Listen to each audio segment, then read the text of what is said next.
Hello, John Talley here with Partzilla.com. Today we're going to be focused in on replacing the front wheel bearings on our 2011 Polaris Ranger 800 Crew.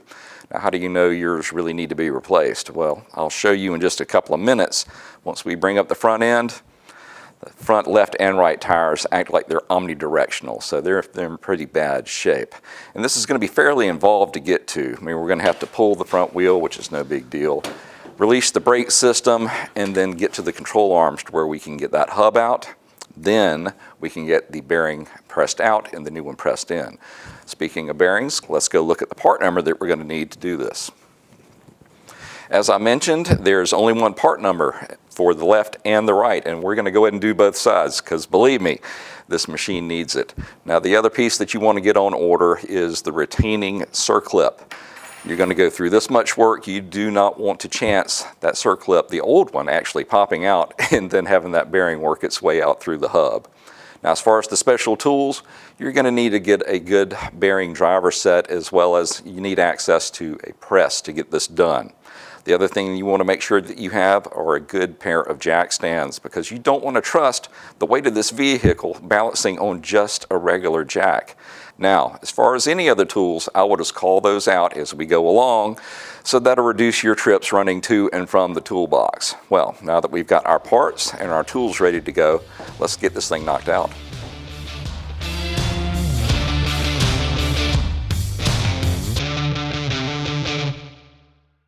Before we lift it up, let's go ahead and break the lug nuts loose. Now, on this particular unit, these are aftermarket rims, so my lug size is going to be a little bit different than yours. But nonetheless, let's go ahead and get these things broken loose, then we'll lift it up.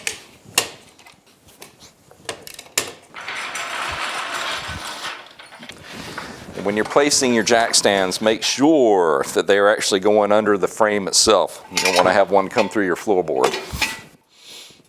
Before we take the wheel off, this is what I wanted you to see. Just how bad this thing was handling. I mean, look at that. Gee, think we've got some worn components in there? I mean, what a mess. Now that we know what the problem is, let's get that wheel off and get this thing straightened out. I want you to take a look at this. That is a whole lot of play, and the majority of it is on the bearing that we're about to replace. Now, there are other components that are worn as well, but we're going to address those in a different video. So if you need help with that, why don't you reference this unit's playlist, and I can walk you through how to take care of those. Now, to remove the caliper and the bracket as an assembly, just need a 15 millimeter. What we're going to do is pull this loose, and I'll use a bungee cord or a zip tie and just hold it up out of the way because I don't want it dangling down off of the brake line. And at this point, leave the control arm bolts as well as the steering knuckle. Leave those attached because we want this to stay as stationary as possible when we go to pull off this end cap, and then the nut on the inside, which is actually on the end of the half shaft, the drive shaft that goes all the way through it, or CV shaft, if you will.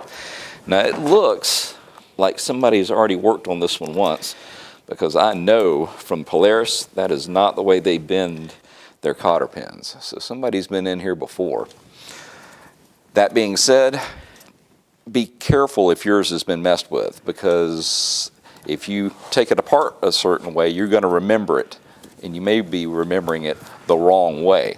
Now, if yours has been tampered with and you're not sure that they put it back correctly, you may want to verify it. And the best place to do that is to look at our exploded diagrams. That gives you a picture of what all is supposed to be in there. And look at it part by part, nut by bolt by washer, to make sure that they actually put everything back in there that should be there.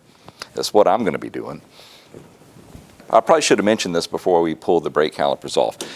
I have an impact. If you do not, and you need to break this loose, what you can do is actually put the tire back on and knock out that center cap on your wheel. That way you can get in there with the vehicle sitting on the ground and break it loose. But we're already in the air. I have one of these, so it should just buzz right off. That was real easy, and I'm betting that wasn't anywhere close to what torque should be on there. I know enough about electrical work to know that this is a 3/4 inch EMT conduit lock nut. I'm pretty sure that Polaris did not use this when they put it together. Why in the world they did this, I can't even fathom. Here's my theory at this point, guys. I think somebody replaced the half shaft of the entire unit and they picked the wrong one. Oh, you poor thing. Here's what we're going to do next. Good grief. Let's go ahead and pull the steering arm. Now typically there would be a cotter pin that goes through this point right here. Well, it's not there. No big deal. But what you have is a 15mm nut down here and a 13 up top. Generally, when I pull these apart, or anything for that matter, if there are washers and nuts and bolts, I'll usually put them back together the way they came off. That way I'm not searching for them when it comes time to reassemble it. Now all we need to do is just remove this upper and lower through bolts that are actually pinching down on the control arm ball joints. It's just 13 on either side. Now we should be able to push it down enough, or at least from the top. Now let's get the bottom. Gee, I wonder if that bearing had a problem. Well, now that we've got everything apart, let's start looking at what's gone wrong. Now what they did have is this washer and of course that EMT piece. And this washer actually should be beveled. And more importantly, there should be two of them. So they should have kind of a slope to them. So that's the biggest problem we have right now. But while we've got it apart, let's see how much damage it really did, because it didn't tighten down on the axle, if you want to call it that correctly. We want to make sure the hub has not been damaged. This is your race. It should be going here. And see, that's a fair amount of play. I mean, that is way too much clearance. So the question is it the chicken or the egg?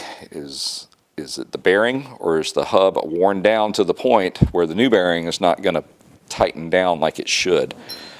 Let's just take a quick look with a new bearing that's going to be going in. All right, look at that. All right, that is a brand new bearing, and I'm rocking it easily 1/4 inch. So this hub is going to be junk, because all of this was caused by not having the correct cone washers on the outside and getting it torqued. So like I said, if you don't do it right, you're going to end up paying the price later in life. So we know that the hub is damaged, the bearing is trashed, and chances are this CV end is going to be wallowed out as well, because they were all supposed to be tightened down and working together. Well, guess what? They weren't tightened down correctly, and now they're all worn out and they all have to be replaced. So that means I have to head back to my office and order a few more parts. Once everything comes in, within a day or so, then we'll go put it back together. Now this is why it pays to go to an authorized OEM distributor for your parts. Otherwise, you're wasting your time and, more importantly, your money. Let's get the circlip removed, and then we can get that bearing pushed out and get the new one pushed in. And now all I'm using is just a regular press, and then I'm going to have a cup that reaches out past this inner edge but not past the outer edge, and that's going to give an area for the bearing to get pushed down into. And then on the press side, we just have a puck that fits down inside of the hub, makes contact with the bearing, and is going to be able to push it through. There we go. It's always that first time when it finally breaks it loose, you hear it go pop. Then the battle is over. See?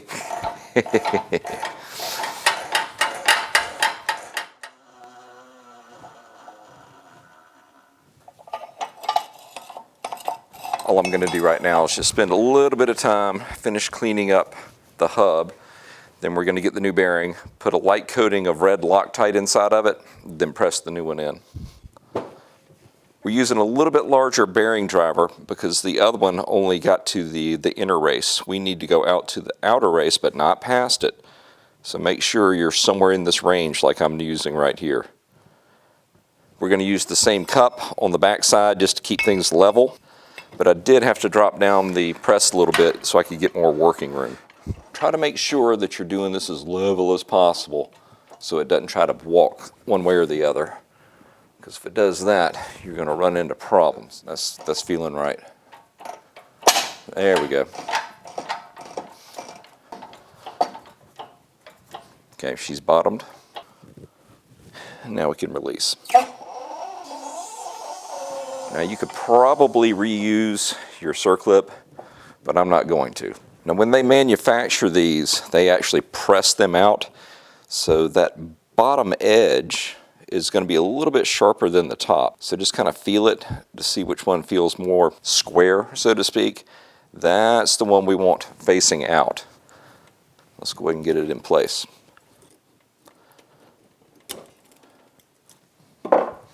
Now I realize what started off as just a simple bearing replacement has morphed into several other parts that had to be replaced, one of which is going to be this outer hub, because as you recall, you could take this bearing and just rock it on there back and forth. It was completely worn out. With the new one, I mean, it's a tighter fit now. But to replace the hub, we need to transfer over the rotor, and then we also need to install our studs. Now it looks like someone has maybe attempted to remove this rotor before, because that one is scarred up, so that may be a problem child for us. The other ones look okay, but I want to forewarn you, from the factory these bolts have red Loctite on there, so this is going to be a little bit difficult to break loose. What I would suggest you do is use an impact, not an air impact, but one of these hand impacts to at least jar it loose before we actually put the ratchet on there and see if we can remove it. That was the easy one.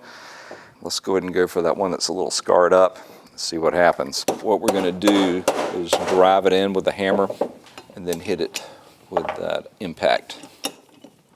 And when you're doing this, you want to have a little bit of counter rotation on it with just your hands. If you don't have one of these, you need to go pick one up.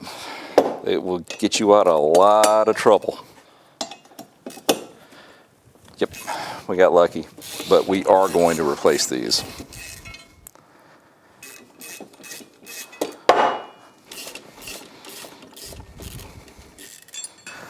We'll set that to the side because we can't just transfer it over because we're missing something, aren't we?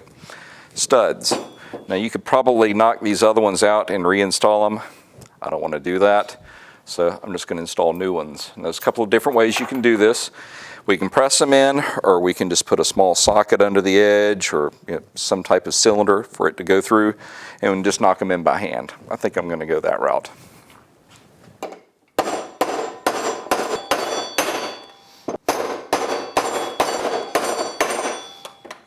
Now all we need to do is get this bolted back down, and we're going to torque them to 18 foot-pounds. There's no need to apply any Loctite because they actually already applied it at the factory. They are bottomed out, and now we are going to attempt to hold this thing still and torque them to 18 foot-pounds. That's it. Let's get this thing mounted back up. When we started this, we were going to do just the wheel bearing, but it didn't turn out that way. This turned into a wheel bearing, and then it turned into that outer hub, and now it's turning into a CV joint as well, or CV axle, if you will. So we're going to go ahead and put a new one in. We're going to put a little bit of grease on the end of this, pop it in, then we can bring the hub over and get it mounted back up. Polaris recommends that you put in some anti-seize on these threads. I've always found it easier just to use a high temp grease, and that's what I'm going with. Simple enough. While we've got it out and it's clear, let's put some grease on the output shaft splines. We've got our steering knuckle ready to go with our new bearing. Let's get it mounted back up. When you're putting in these bolts, there's a groove that it has to go into, so you may need to adjust it up or down to find that groove, because if you're too far down, it doesn't want to go. See? So bring it up, find that notch right here, and that's where the bolt will slide past. Bring our upper one in, down. Same scenario. Find that groove. Pop it in. 13 on either side. We'll go ahead and bring these in with just a regular ratchet, and then we'll bring over the torque wrench and put 23 foot-pounds on them, both the top and the bottom. Let's go ahead and mount the steering arm just to hold things still as we put this together. Go ahead and get our shock back in place. Now I realize that this bushing is damaged, but that is a topic for another video. I'm going to bring these in and then torque them down to 30 foot-pounds. Now, let's get our hub on. I'm putting grease around the outside of the hub as well as down into the splined area. Now, we already greased our new CV shaft, but a little bit more won't hurt in here. Because if you don't do this, and there may come a time when you need to pull this back off, it could be a torn CV boot, or you put enough miles on it to wear it out again, and there's not grease in here, well, guess what is going to get in there? Water. Then it's going to rust, and you're going to have a whole lot of fun trying to pry these two apart.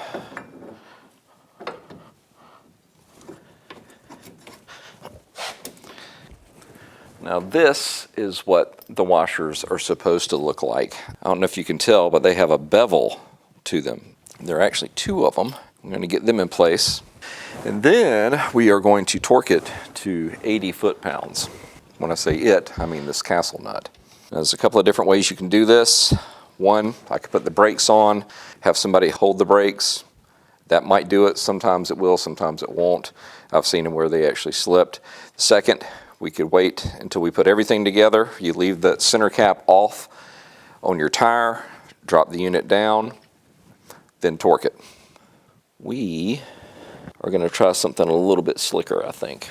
What we are going to do is use this punch going through the rotor into our mount. But what I don't want to have happen is that it damage the threads when we torque it. So what we're going to do is put a few wraps of electrical tape right where this part's going into those threads to cushion it. Bet you haven't seen that one before, huh?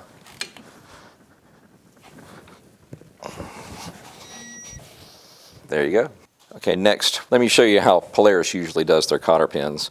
They put the long side on the inside, drop it in, and then they just bend both of them up together like that.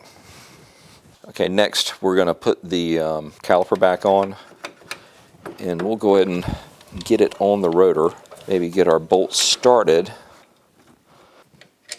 Let's dial our torque wrench back down to 30 foot-pounds. Now we just need to go in and torque down the tie rod end bolt. We're up to 40. The top of the actual bolt is a 13 millimeter and the nut is a 15.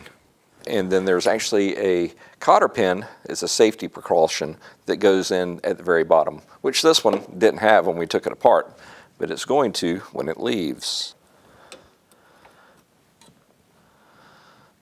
There we go.